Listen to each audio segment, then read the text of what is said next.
Hello, this is the Furniture Repair Guy. I'm going to explain the difference between Ultra Classic Repair Aerosol Finish and Tone Finish Toner Aerosol Finish. First, I will give you the definition of two words, transparent and opaque. Transparent, allowing light to pass through so that the object behind can be distinctly seen.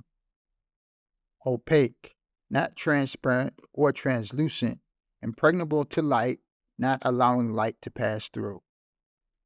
Spraying Ultra Classic Finish on furniture changes the tone of the wood by adding a light layer of color.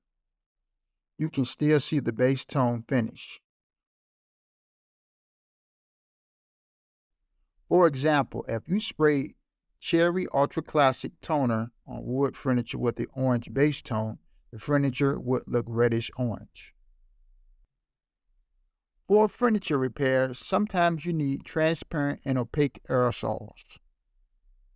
In this section, I sprayed a small amount of dark red mahogany Tone Finish Toner. You cannot see the chestnut brown base finish. If you want to see more content like this, please like and subscribe and click the bell for notifications. Thank you.